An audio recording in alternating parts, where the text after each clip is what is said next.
तो दर्शकों, आपने देखा हमारा ये सेगमेंट योग विहान, और आप हमारी कोशिश यही रहती है कि आप जो हम आसन आपको दिखाते हैं, आप उसे अपनी रोजमर्रा की जिंदगी में थोड़ा सा वक्त निकाल करके उसे कीजिए, जिससे आपका मस्तिष्क और आपका शरीर बिल्कुल स्वस्थ रहेगा। बिल्कुल प्रिया, बिल्कुल सही कहा। इतनी चीजें हमने आपको दिखाई और अब आप रोज की तरह इंतजार कर रहे होंगे ये जानने के लिए कि हमारे आज के खास मेहमान कौन है।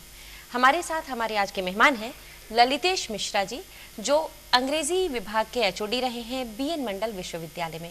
आइए करते हैं इनसे परिचय और जानते हैं बहुत कुछ शिक्षा और बाकी इनके व्यक्तिगत जीवन के बारे में। जी हाँ, बिल्कुल श्वेता। तो सर, सबसे पहला जो सवाल हमारा ये है आपसे कि आप इस मुकाम तक पहुंचे हैं, तो आप इस मुकाम तक आपका सफर कैसा रहा?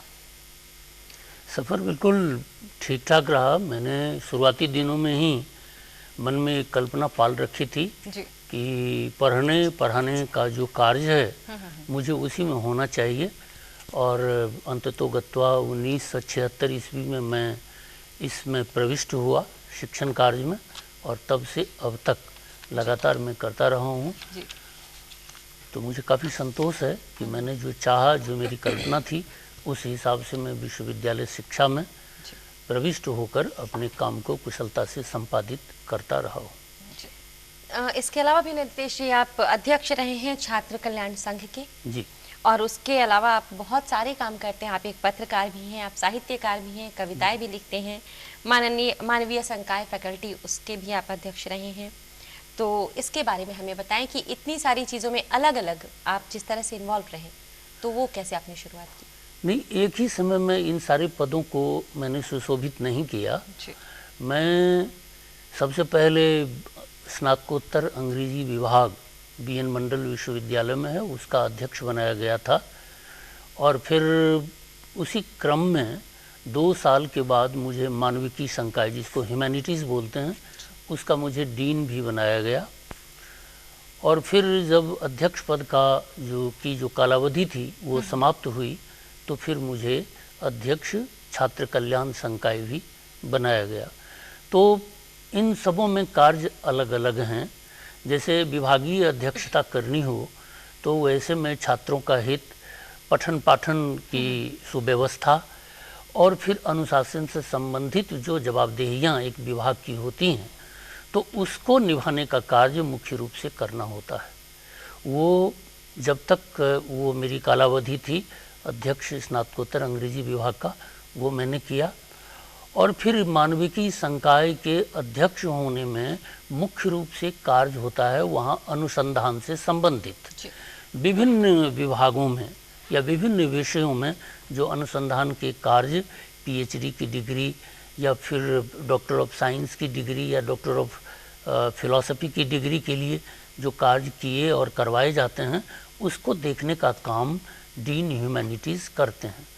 तो उस दौरान पेचीदगियाँ भरी हुई कई समस्याएं हमारे सामने में आई कि जैसे जिस प्रकार का विषय लिया गया वो प्रायोगिक भी थे और गैर प्रायोगिक भी थे, फिर उसके लिए अनुसंधानशालाएँ चाहिए, और फिर उस कार्य को संपादित करने के लिए जो कोई भी शोध निर्देशक होते हैं, उनकी दक्षता, उनकी शैक्षणिक उच्चता का ख्याल करना, इन सब विषयों को बारीकियों से देखने का कार्य होता है। ये जब मैं संकाय अध्यक्ष मानविकी था तब इन सब कार्यों को करने होते थे। तो ये जो आपने बताया ये तो बिल्कुल अलग कार्य है, शिक्षण से बिल्कुल अलग रहा आपका ये फील्ड। शिक्षण से संबंधित तो है जी जी, लेकिन जो कक्षाओं में पढ़ाने वाले जो कार्य हैं उससे ये बिल्कुल अलग है।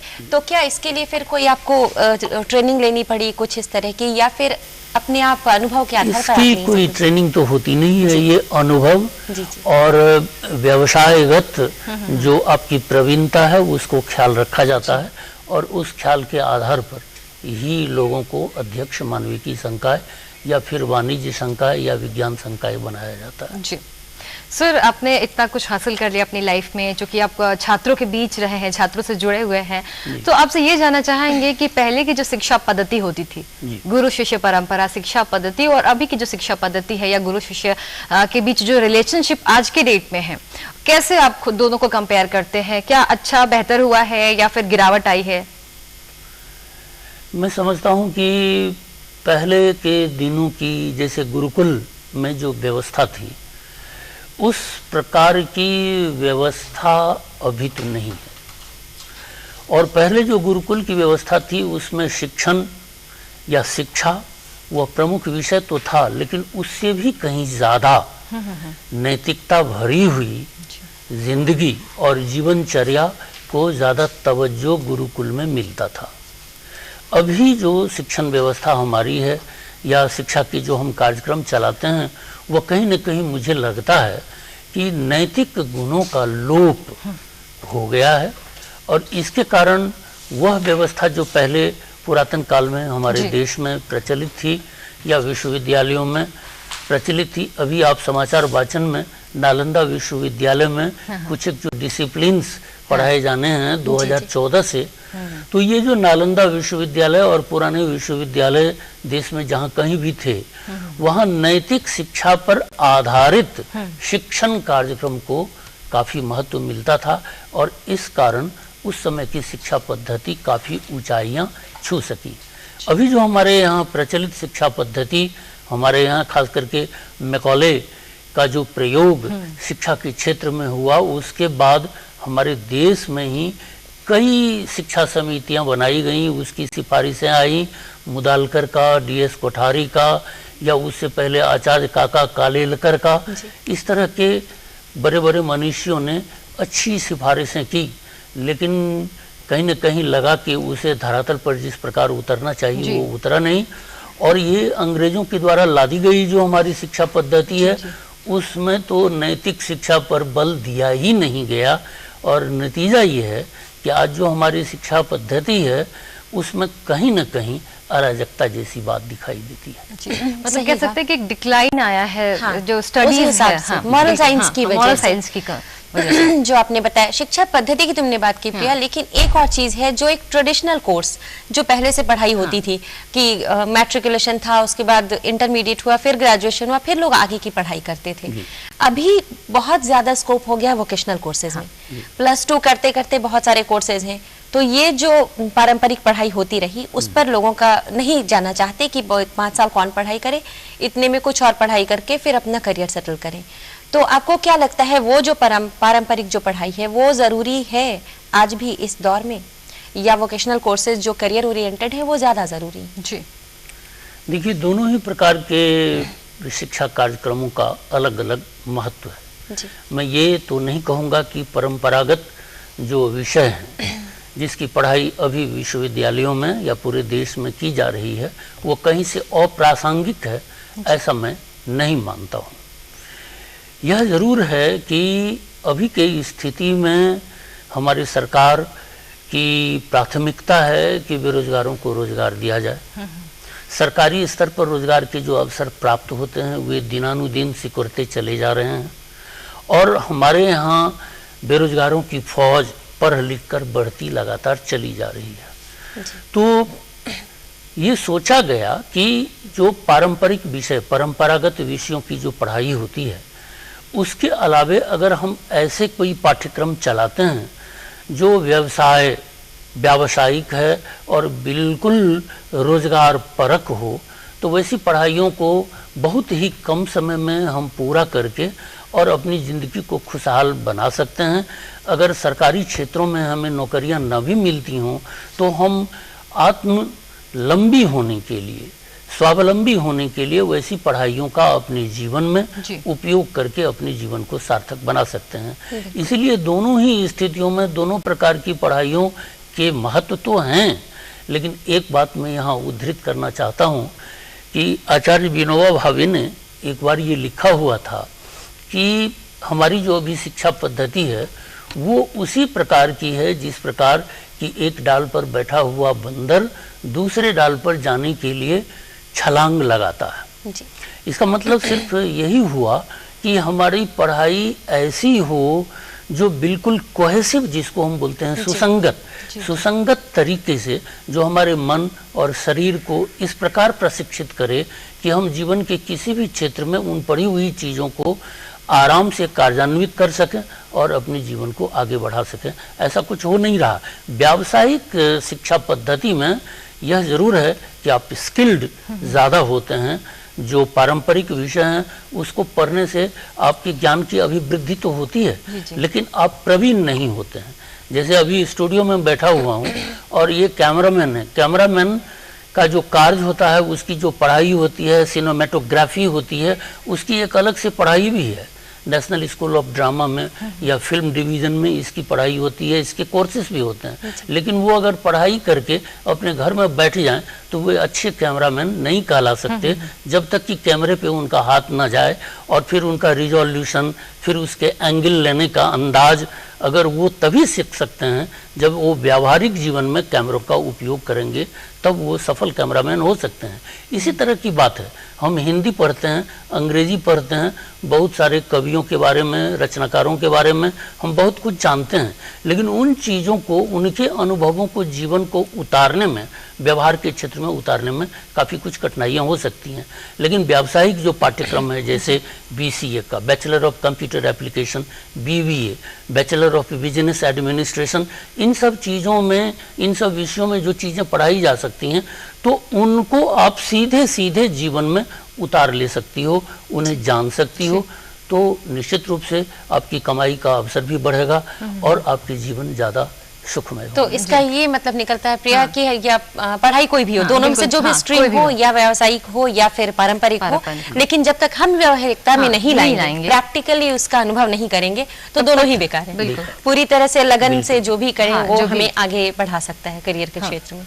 और इसमें अगर आप वोकेशनल कोर्सेज की बात करें ना श्वेता, तो आजकल जो है एक ट्रेंड चल चुका है, लोग ग्लैमर के पीछे भागते हैं। युवा जो है हमारे, वो ग्लैमर के पीछे दौड़ लगा रहे हैं। और ग्लैमर से अगर हम रिलेट करें किसी भी वोकेशनल कोर्स को, तो फैशन डिजाइनिंग या फिर बैचलर ऑफ मास कम्युनिकेशन या मास्टर्स इन मास कम्युनिकेशन, यही आता है। और आजकल जो है बच्चे जर्नलिज्म के पीछे, मतलब बस जर्नलिज्म का कोर्स ज्यादा ऑप्ट कर रहे हैं। तो ये बच्चे के लिए कितना बेहतर होता है, और मतलब क्या क्या इसमें हम कर सकते हैं आगे चल के, क्योंकि आप खुद एक पत्रकार हैं, सक्रिय पत्रकारिता में आप खुद हैं अभी, तो बच्चे आगे चल के क्या कर सकते हैं और क्या क्या स्कोप्स हैं इसके? देखिए, ये जर्नलिज्म के संबंध में जो आपने पूछा, तो वो तो बड़ा पवित्र किस्म का काम है जी। पत्रकारिता, आप शुरू के दिनों को याद करें जब देश आज़ाद नहीं हुआ था, और फिर आज़ादी की जो लड़ाई हुई, तो उसमें जो पत्रकारों का रोल था, उनका जो काम था, उनको अगर आप विचार करें, और आज भी जितने भी देश में अखबार हिंदी या अंग्रेजी भाषा या प्रादेशिक भाषाओं में प्रकाशित होते हैं, उनका सर्वतोभावेन उद्देश्य सिर्फ इतना ही है कि समाज सेवा कैसे बेहतर तरीके से की जाए, उनकी समस्याओं को उठाकर, उसके समाधान के उपायों को बताकर, या फिर नित्य नई जो घटनाएं देश के किसी एक भाग में या दुनिया के किसी भाग में होती हैं जिससे आप बिल्कुल अनजान हैं, और उसके जो फलाफल होते हैं, उसके अच्छे प्रभाव, सकारात्मक प्रभाव या दुष्प्रभाव होते हैं, उससे आप रूबरू हों, यह काम करने के लिए वो उन समाचारों को संग्रहित कर, पठनीय बनाकर पाठकों के बीच में परोसता है। ये काम बेहद कठिन, बेहद जटिल और समाज सेवा के उद्देश्य से ही किए जाते हैं। इसलिए जो अखबारों का उद्देश्य है, संसूचित करना, टू इन्फॉर्म, टू इंटरटेन, मनोरंजन करना, और ज्ञानार्जन भी करना, ज्ञान को भी बढ़ना, ज्ञान की अभिवृद्धि करना, ये तीनों काम एक साथ ये पत्रकारिता के कार्य में क्षेत्र में होता है। लेकिन आपने ठीक कहा कि ये ग्लैमर जो इसमें जुट गया है, इसके कारण पत्रकारिता की जो सुदृढ़ स्थिति पहले थी, उसके जो उद्देश्य जितने अच्छे ढंग से पिरोए गए थे और उस पर कार्य हो रहे थे, वैसी स्थिति आज की दुनिया में नहीं है। मुझे एक बार, क्योंकि मेरा लड़का वहाँ पढ़ता था, तो मुझे जवाहरलाल नेहरू विश्वविद्यालय में एक Indian institute of mass communication है, मुझे वहाँ जाने का भी मौका मिला था।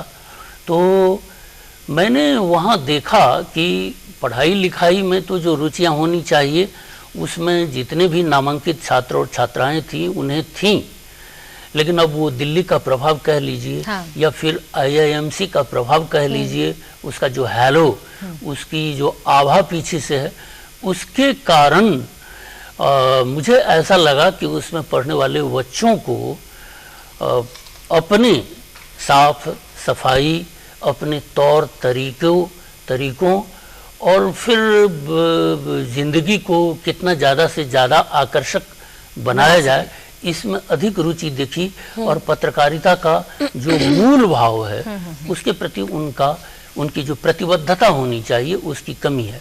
आज जहाँ भी प्रतिष्ठित अखबार चलाए जा रहे हैं, प्रकाशित हो रहे हैं, पटना में ही बहुत सारे राष्ट्रीय स्तर के की पत्र हैं, अंग्रेजी में भी, हिंदी में भी और प्रादेशिक भाषाओं में भी, देश के दूसरे भागों में भी है, दिल्ली में ही हैं, अवस्थित हैं।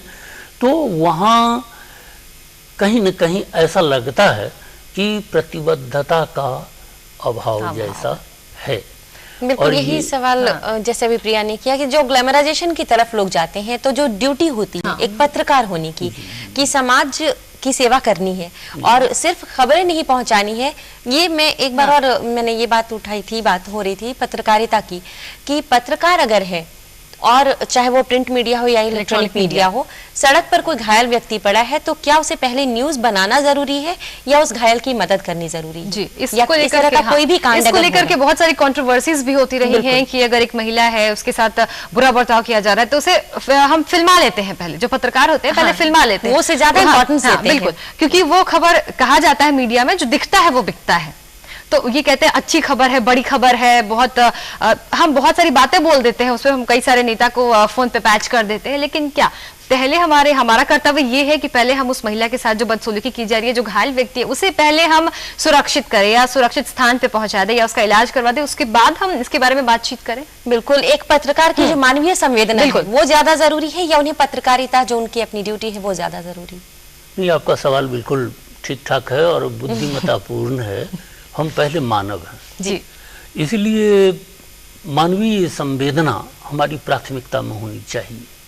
ये ठीक है कि कोई दुर्घटना हो गई और कुछ इस तरह के अमानवीय व्यवहार हो गए, उसको प्रकाश में लाना भी जरूरी है, लेकिन मानवीय संवेदना का प्रदर्शन मेरा सर्वप्रथम उद्देश्य होना चाहिए।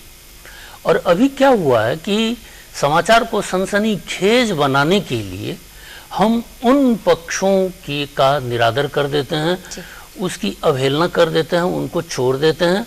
और समाचार को सनसनीखेज बनाना है, पाठकों को, श्रोताओं को आकर्षित करना है, तो पहले हम शूट करके उन खबरों को अखबार के दफ्तरों तक या टेलीविज़न के दफ्तरों तक उसे पहुंचाते हैं। ये होना चाहिए नहीं, लेकिन इसका ऐसा हो रहा है। और इसीलिए पत्रकारिता के क्षेत्र में, जिसे आप पीली पत्रकारिता कहते हैं, येलो जर्नलिज्म, उसका भी उदय बहुत तेजी से हुआ है और होता चला जा रहा है। जहाँ मानव के जो अपने सरोकार होते हैं उसको हम भूल रहे हैं और लोगों में गुदगुदी पैदा करने के लिए, उसे सनसनीखेज बनाने के लिए तथ्यों को सिर्फ नंगे रूप में ही नहीं, तोड़ मरोड़ कर भी हम उसको पेश करने की कोशिश करते हैं। ये कतई उचित नहीं है, कतई नैतिक नहीं है और कतई ये अच्छे ढंग की समाज सेवा भी नहीं मानी जा सकती। तो इसके पीछे रीजंस क्या हैं? क्योंकि हर चीज के पीछे कोई ना कोई कारण होता है। ये कह ले हम कि सेंसेशनलिज्म के पीछे कारण क्या है? टीआरपी की दौड़ है या फिर आजकल के जो आजकल के जो जितने भी दर्शक हैं वो यही देखना चाहते हैं? अब देखिए, इस संबंध में अलग अलग राय, व्यक्ति की अपनी अपनी अलग राय होती है, लेकिन इस प्रकार के समाचारों से एक बात तो ये होती है कि सनसनी फैलती है। मैं आपको एक उदाहरण बताता हूँ और आप खुद इसे समझ सकती हैं तुलना करके। वेटिकन सिटी के धर्माध्यक्ष जॉन पॉल II वो एक बार न्यूयॉर्क गए, तो उनके जो आप्त सचिव, जो उनके करीब रहने वाले थे, उन्होंने उनके समझाया बुझाया कि आप न्यूयॉर्क जा रहे हो, वहाँ के अखबार वाले बड़े टेरिबल होते हैं, बड़े ड्रेडफुल होते हैं, इसीलिए आप थोड़ा सा उनसे बात करने में सावधानी बरतिएगा। तो उन्होंने कहा कि ठीक है, कैसे सावधानी बरतूं जरा बताओ। कोई सवाल उन्होंने पूछ लिया तो उन्होंने बताया, उनके आप सचिवों ने, कि जो भी वो पूछें आप ना में जवाब देना या फिर हाँ में जवाब देना, ना हाँ इन दो शब्दों के अलावे कुछ भी मत बोलना।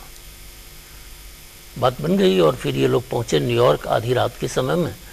तो न्यूयॉर्क में रहने वाले अखबार वालों ने उन्हें घेरा और उन्हें पूछा कि धर्माध्यक्ष जी, आप ये न्यूयॉर्क के प्रवास के दौरान क्या आप न्यूडिस्ट क्लब, नंगा नाचने वालों के क्लब में जाएंगे?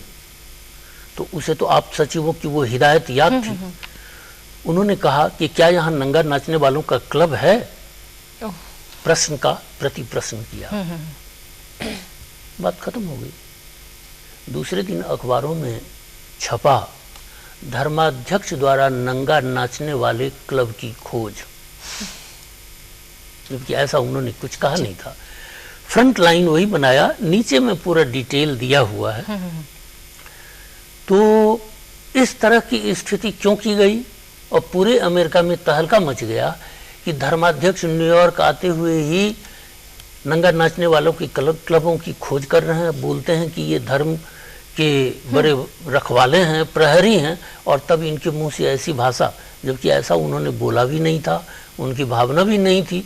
तो कभी कभी अखबार वाले इन चीज़ों में थोड़ा सा लुत्फ लेते हैं, मजा लेते हैं कि इस तरह करने से तो इसका उल्टा असर भी पड़ता नहीं, क्योंकि हमारे पास कई बार ऐसा इतना समय नहीं होता कि हम हेडलाइंस पढ़ लिए हैं तो हम बाकी खबर भी पढ़ेंगे। हम सोचते हैं हेडलाइंस हमने पढ़ लिया तो अब खबर का जो जेस्ट है, जो खबर की जो मेन जो लाइन है वो हेडलाइंस है, तो हम वहीं पे रुक जाते हैं, तो उसका कभी कभी नेगेटिव इम्पैक्ट भी पड़ता है। ऐसे में तो उनकी ही पर्सनैलिटी की बात करो तो उन पर बहुत बुरा असर पड़ा उसका नकारात्मक प्रभाव तो इसलिए तो क्या इसके लिए कोई ऐसा रूल है कि अखबार या मीडिया कहीं भी किसी खबर को गलत तरीके से ना छापें या ना बताएं, ऐसी कोई रेस्ट्रिक्शन? देखिए, ऐसा मतलब बार बार सरकार भी कह रही है, कभी कई दफे ये चर्चा भी हुई है कि एक कोड ऑफ कंडक्ट अखबार वालों के लिए होना चाहिए, लेकिन ऐसा हो नहीं अभी तक पाया है।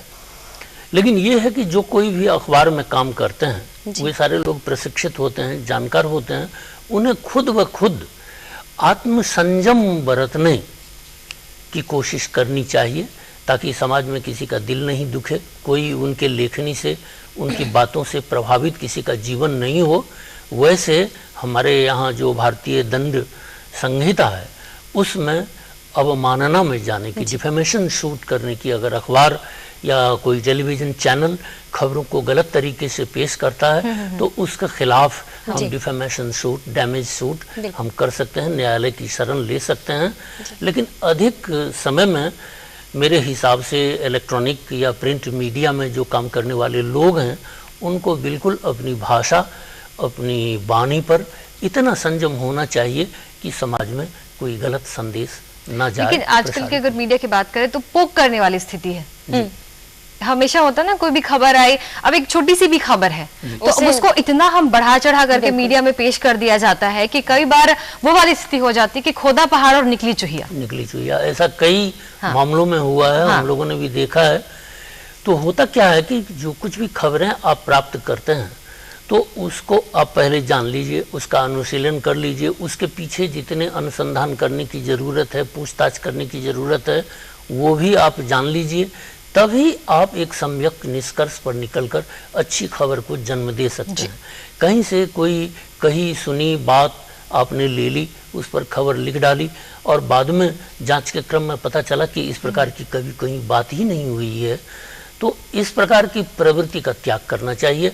और ये प्रवृत्ति बड़ा सहज है, जो काम थोड़ा मेहनत से करना है उधर हमारी प्रवृत्ति नहीं जाती है, और जो काम बहुत आसानी से हो जाए उस काम को करने की हम इच्छा ज़्यादा रखते हैं। लेकिन ये प्रवृत्ति घातक है और इससे बचने की सलाह में पत्रकार बंधुओं से या इसमें काम करने वाले लोगों से। मैं ललितेश जी से एक और चीज पूछना चाहती हूँ। आप पत्रकार हैं और आप कोसी क्षेत्र से हैं जी, तो कोसी क्षेत्र की जो एक समस्या है जो चली आ रही है और वो आज भी वही है, तो ये इसके पीछे क्या कारण है? खासकर इससे आम जनजीवन कैसे प्रभावित होता है? आप उस क्षेत्र में रहे हैं और पत्रकार के तौर पर भी आप वहाँ, और एक आम नागरिक के तौर पर भी, तो आप शायद इससे ज्यादा जुड़े हैं। बिल्कुल, तो इस बारे में बेहतर तरीके से। हाँ बिल्कुल, तो ये क्यों होता है, इसके पीछे क्या कारण और क्या इसका निवारण हो सकता है? देखिए, कोसी की जो त्रासदी है वो शायद कभी बंद होने वाली नहीं है।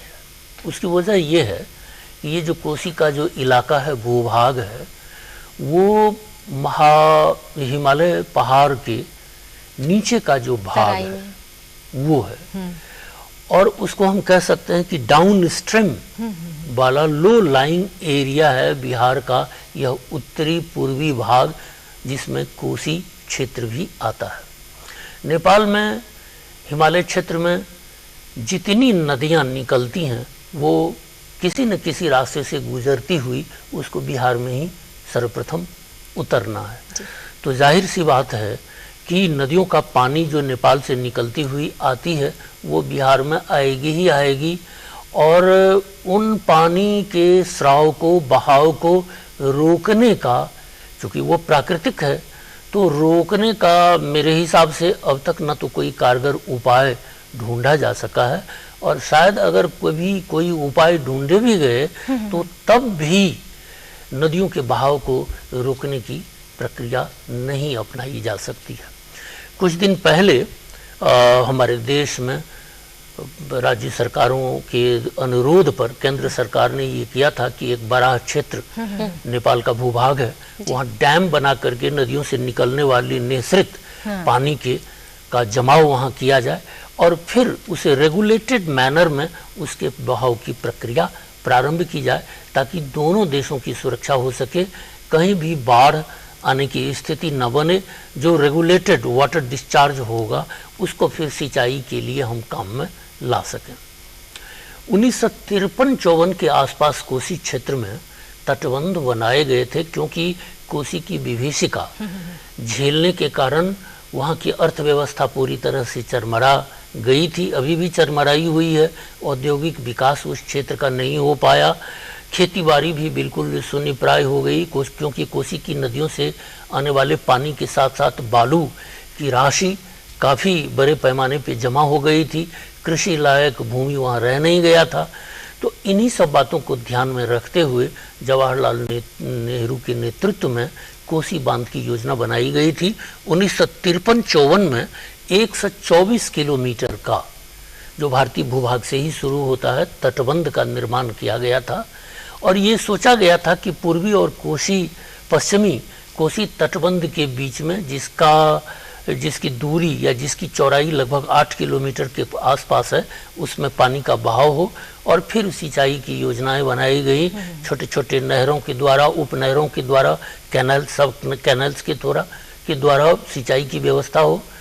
लेकिन अब तक उस योजना पर उसको मूर्त रूप देने के लिए जो प्रभावी कार्य होने चाहिए वो हो नहीं पाया, इसीलिए वो समस्या आज भी ज्यों की त्यों बनी हुई है। मतलब जो कोसी की जनता है वो आज भी बाट जो हो रही है कि उनके उत्थान के लिए, या फिर आगे जो कोसी त्रासदी है जो आई थी 2008 की, जो कोसी त्रासदी आई थी वैसी दोबारा ना आए, इसके लिए आज भी लोग बाट जो हो रहे हैं वहाँ के। और हम आशा ये करते हैं कि आने वाले कुछ समय में शायद उनके लिए कुछ ऐसी जो प्लानिंग्स की जा रही है, उन प्लानिंग्स को बिल्कुल धरातल पे उतारा जाए, ताकि उनसे उनकी जो अर्थव्यवस्था है वो थोड़ी सुधर जाए और वो भी आगे बढ़ सके। बिल्कुल सही कहा। मेरे हिसाब से नेपाल की सरकार और भारत की सरकार को मिल बैठ करके विचार विनिमय करके ऐसे उपाय, ऐसे हल ढूंढने चाहिए जिससे दोनों देशों की जनसंख्या बाढ़ के कहर से प्रभावित नहीं हो, उनका जीवन खुशहाल हो सके, उनकी आर्थिक समृद्धि हो सके और खेती बाड़ी सिंचाई की अच्छी व्यवस्था हो सके।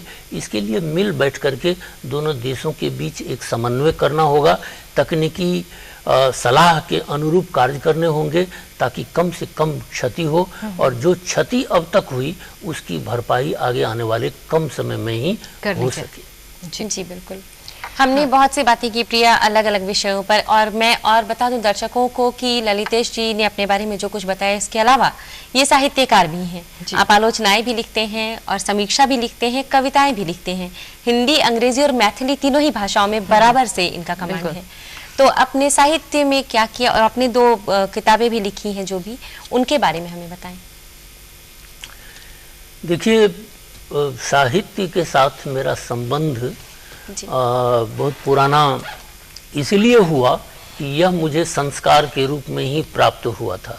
मेरे पिताजी मूलतः बनारस में काशी विद्यापीठ में गणित के अध्यापक थे, और उन्हें कालिदास पुरस्कार भी साहित्य में उनके विशेष अवदान के लिए जवाहरलाल नेहरू और मौलाना अबुल कलाम आज़ाद के हाथों मिला था।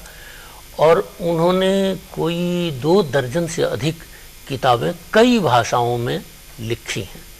वे यहीं पटना में ही काशी प्रसाद जायसवाल शोध संस्थान में वो कार्यरत थे डिसाइफरमेंट स्कॉलर के रूप में। तो उस समय में बहुत सारे प्राचीन ग्रंथ की पांडुलिपियाँ राहुल संकृत्यायन के नेतृत्व में तिब्बत से और चीन से और विभिन्न भागों से लाई गई थी, जो अभी भी बिहार रिसर्च सोसाइटी या काशी प्रसाद जायसवाल शोध संस्थान में संग्रहित हैं।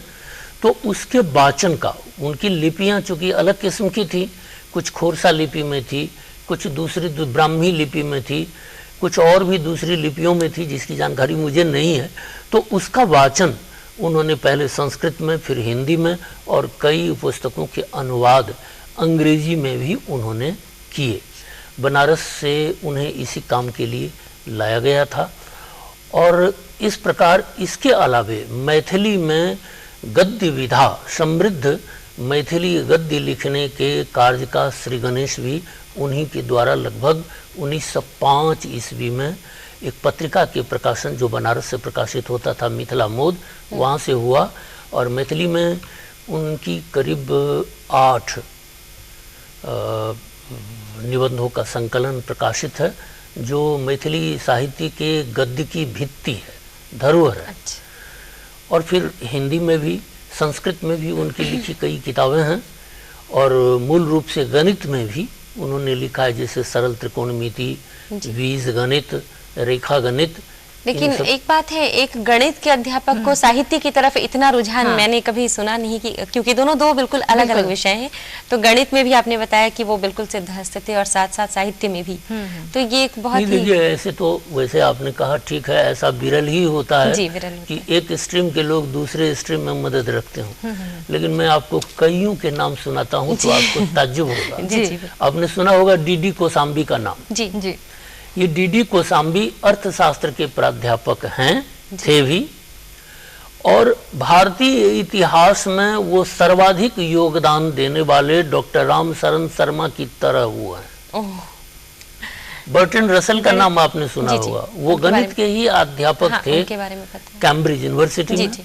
और उन्होंने लिखा है फिलॉसफी, उन्होंने लिखा है लिटरेचर। बिल्कुल इस तरह के बहुत सारे लोग हैं, लेकिन कम होता है क्योंकि दोनों ही विधाओं में पूरी तरह से समान गहराई में जाना पड़ता है। ऐसा कम होता है। जी, कम होता है। अब ये तो मुझे ठीक नहीं मालूम है कि वो गणित के शिक्षक होने के बावजूद भी वो साहित्य में कैसे उनका पदार्पण, लेकिन विरासत में आपको ये चीज मिली एक तरह से। उनको जो लिखते पढ़ते देखता था तो मेरे भी स्वाभाविक रूप से आकांक्षा हुई कि बस उस क्षेत्र में देखा जाए। तो साहित्य तो वैसे भी बड़ा रोचक और मजेदार विधा है, उसमें काम करना, उसको पढ़ना, उसको जानना। तो इस कारण से मेरी पहली रचना मैथिली में ही 1967 ईस्वी में प्रकाशित हुई।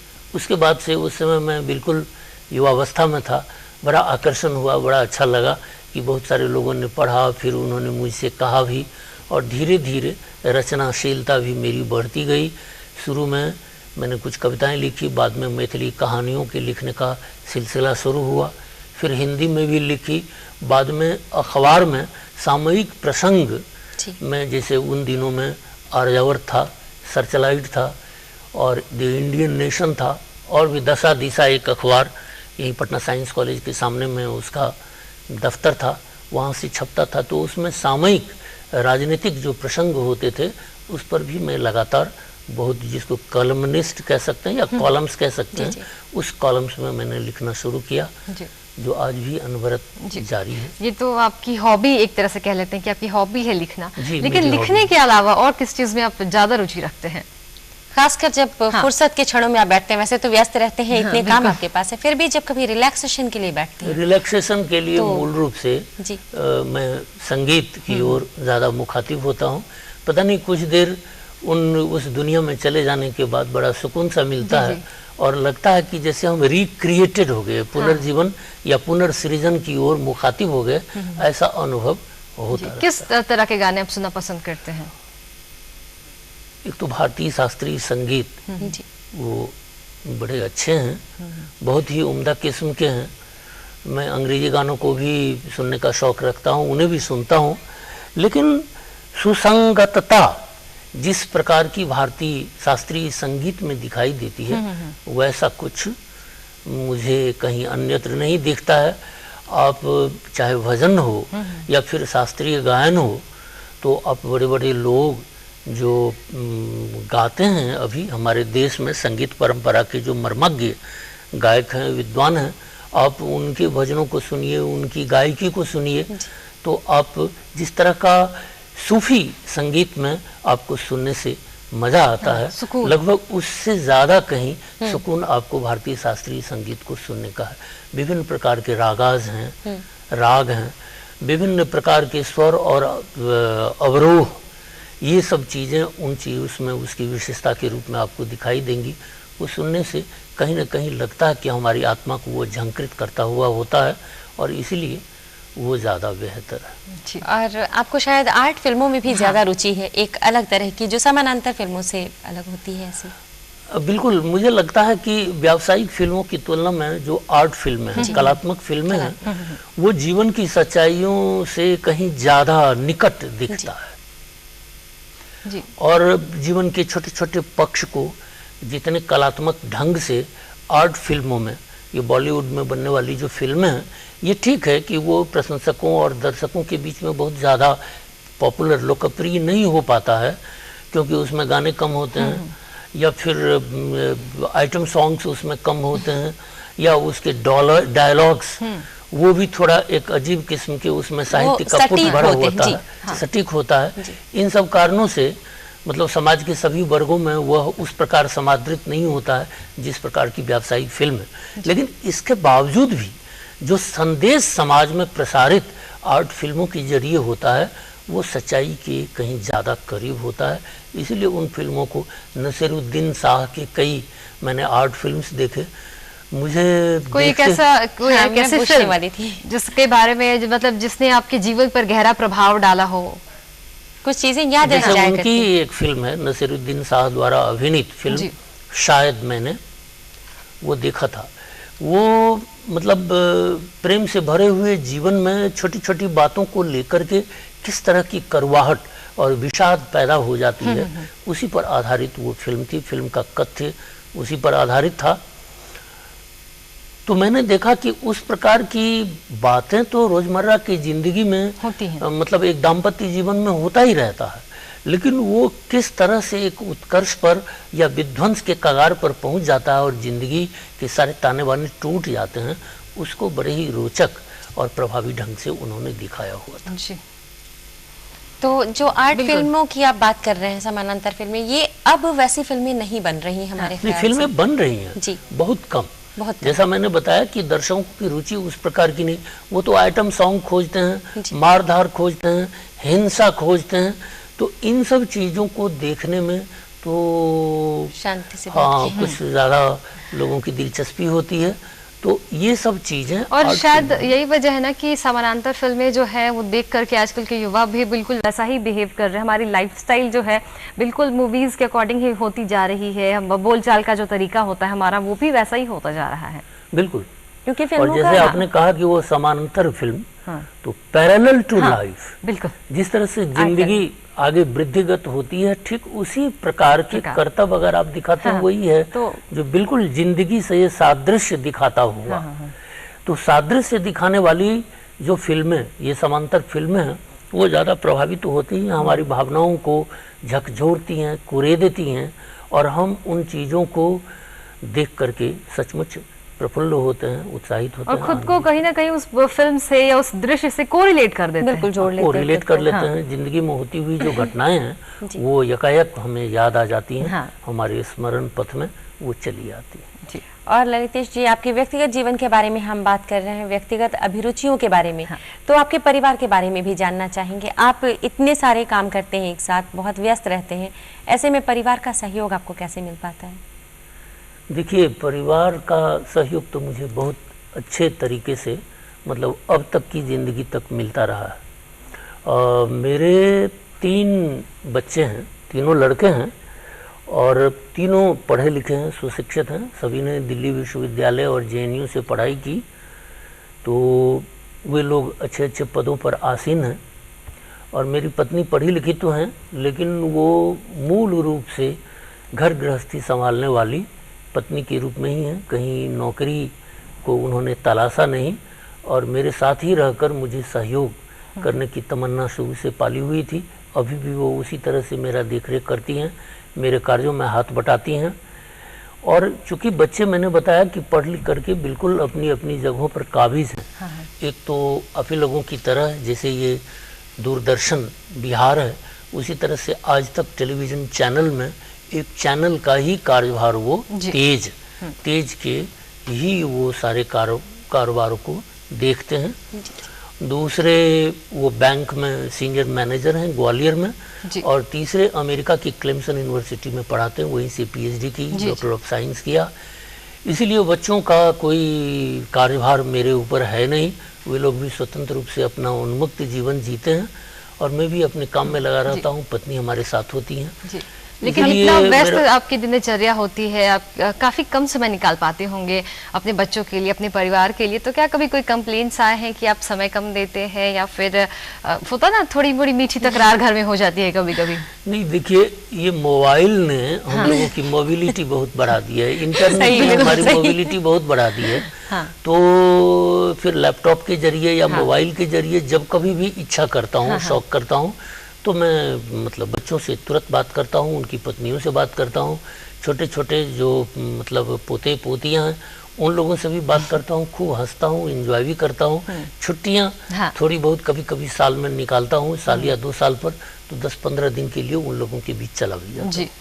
ये जरूरी है। ये भी एक कड़ी टेलीफोन और मोबाइल और लैपटॉप के अलावा कोशिश नहीं रह जाती है कि संवादहीनता की स्थिति इस प्रकार के मधुर और प्राकृतिक नैसर्गिक जो हमारे संबंध हैं उसमें कोई किसी को कशिश न रह जाए। तो अपने जीते जी कोशिश करता हूँ कि कहीं कोई कमियां दिखाई बिल्कुल। लेकिन अभी तक आपने लाइफ में काफी कुछ अटेन कर लिया है, लेकिन आगे फ्यूचर प्लान्स क्या हैं आपके? क्योंकि इंसान की जो प्रवृत्ति होती है वो हमेशा आगे बढ़ने की होती है और आपने हमेशा से संघर्ष करके आप आगे बढ़ते रहे, तो फ्यूचर प्लान्स क्या है आपके? देखिए, मैं बिल्कुल निहायत साधारण आदमी हूँ, कोई विशेषता मुझ में है नहीं, और मैंने अभी तक कहीं कुछ बहुत बड़ा अचीव किया भी नहीं है जो आप कह रही हो।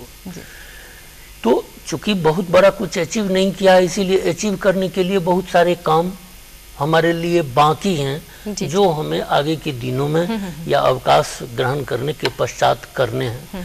कई किताबों को लिखना चाहता हूँ, अंग्रेजी में बहुत सारे मेरे निबंध यहाँ वहाँ छपे हुए हैं, उसको मैं पुस्तकाकार का स्वरूप देना चाहता हूँ। फिर मैथिली साहित्य में जो गतिविधियाँ, चूँकि वो हमारी मातृभाषा है और मेरा लगाव उस भाषा से रहा है, तो उसमें जो हमने आलोचना के कई सारे निबंध लिखे हैं जो अब तक अप्रकाशित हैं, उसका संकलन में तैयार करना चाहता हूँ। और एक बात बता दूं, इसके अलावे भी अभी मैंने कोई खाका तैयार नहीं किया कि और कौन से काम करने हैं, लेकिन मैं आपको रॉबर्ट फ्रॉस्ट, एक अंग्रेजी के बड़े ही अच्छे कवि हैं, और उन्होंने अपनी एक कविता में लिखा है कि I have miles to go, I have promises to keep, I have miles to go before I sleep. सोने से पहले, अंतिम महाप्रयाण से पहले मेरी बहुत सारी कमिटमेंट है मेरे, जिसे भी पूरा करना है, और जो मन में कल्पना संजोए हुए हो उसे भी पूरा। बिल्कुल। और वक्त निकलता चला जाता है, जैसे हमारा भी वक्त अब निकल रहा है, क्योंकि ललितेश जी बहुत सारी बातें की, बहुत सारी बातें बाकी हैं, जैसा अभी आपने कहा कि बहुत कुछ बाकी रह जाता है।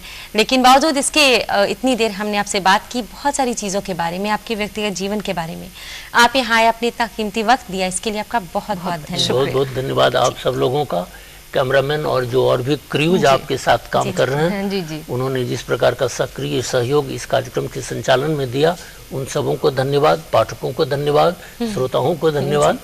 और फिर कभी वक्त मिलेगा तो आपसे बिल्कुल जरूर। तो दर्शकों तो दर्शकों, हमारे साथ थे ललितेश मिश्र जी। उन्होंने अपने जीवन के बारे में बहुत सारी ऐसी बातें बताई हैं जिन्हें अगर हम अपने जीवन में उतार ले तो शायद हम अपने जीवन पथ पर थोड़ा और तेजी से अग्रसर हो सके। और अब हम बढ़ चलते हैं अपने अगले सेगमेंट की ओर, डॉक्यूमेंट्री। जैसे कि हम आपको हर दिन कोई ना कोई डॉक्यूमेंट्री दिखाते हैं, और श्वेता, आज की हमारी जो डॉक्यूमेंट्री है ना, वो काफी रोचक है, काफी मजेदार रोचक है। और वो इसलिए रोचक है क्योंकि हम आपको ऐसे स्पेशल चीज के बारे में बताने जा रहे हैं जिसका नाम सुनकर आमतौर पर लोग नाक भौं से कोड़ लिया करते हैं। और ये है ओल। ओल जिसके सिर्फ